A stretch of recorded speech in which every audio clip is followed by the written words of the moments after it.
O Evangelho segundo Mateus, capítulo 22. Jesus lhes falou novamente por parábolas, dizendo: O reino dos céus é como um rei que preparou um banquete de casamento para seu filho. Enviou seus servos aos que tinham sido convidados para o banquete, dizendo-lhes que viessem, mas eles não quiseram vir. De novo enviou outros servos e disse: Digam aos que foram convidados que preparei meu banquete, meus bois e meus novilhos gordos foram abatidos, e tudo está preparado. Venham para o banquete de casamento. Mas eles não lhes deram atenção e saíram, um para o seu campo, outro para os seus negócios. Os restantes, agarrando os servos, maltrataram-nos e os mataram. O rei ficou irado e, enviando seu exército, destruiu aqueles assassinos e queimou a cidade deles. Então disse a seus servos: O banquete de casamento está pronto, mas os meus convidados não eram dignos. Vão às esquinas e convidem para o banquete todos os que vocês encontrarem. Então os servos saíram para as ruas e reuniram todas as pessoas que puderam encontrar, gente boa e gente má, e a sala do banquete de casamento ficou cheia de convidados.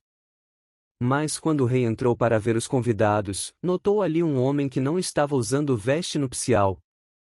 E lhe perguntou: Amigo, como você entrou aqui sem veste nupcial? O homem emudeceu.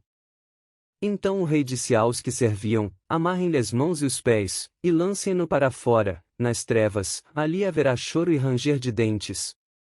Pois muitos são chamados, mas poucos são escolhidos. Então os fariseus saíram e começaram a planejar um meio de enredá-lo em suas próprias palavras. Enviaram-lhe seus discípulos juntamente com os herodianos que lhe disseram: Mestre, sabemos que és íntegro e que ensinas o caminho de Deus conforme a verdade. Tu não te deixas influenciar por ninguém, porque não te prendes à aparência dos homens. Dize-nos, pois, qual é a tua opinião? É certo pagar imposto a César, ou não? Mas Jesus, percebendo a má intenção deles, perguntou: Hipócritas! Por que vocês estão me pondo à prova? Mostrem-me a moeda usada para pagar o imposto. Eles lhe mostraram um denário. E ele lhes perguntou: De quem é esta imagem e esta inscrição?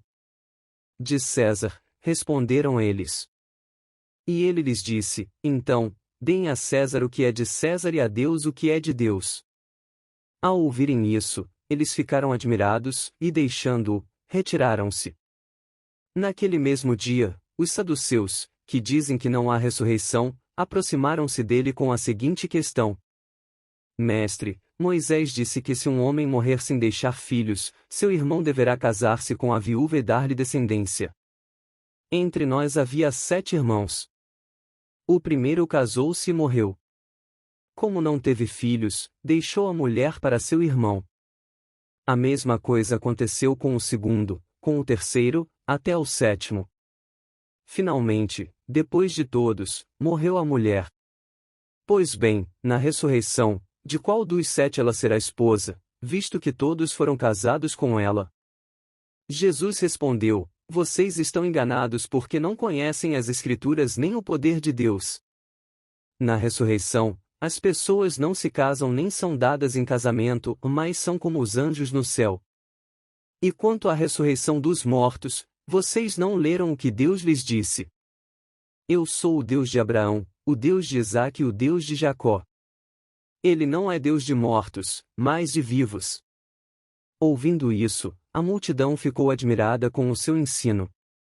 Ao ouvirem dizer que Jesus havia deixado os saduceus sem resposta, os fariseus se reuniram. Um deles, perito na lei, o pôs à prova com esta pergunta: Mestre, qual é o maior mandamento da lei?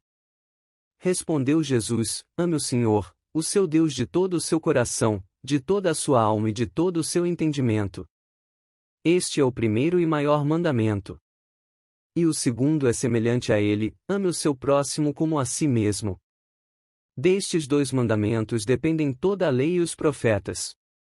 Estando os fariseus reunidos, Jesus lhes perguntou: O que vocês pensam a respeito do Cristo? De quem ele é filho? É filho de Davi, responderam eles. Ele lhes disse: Então, como é que Davi, falando pelo Espírito, o chamas Senhor. Pois ele afirma: O Senhor disse ao meu Senhor: Senta-te à minha direita, até que eu ponha os teus inimigos debaixo de teus pés. Se, pois, Davi o chama Senhor, como pode ser ele seu filho?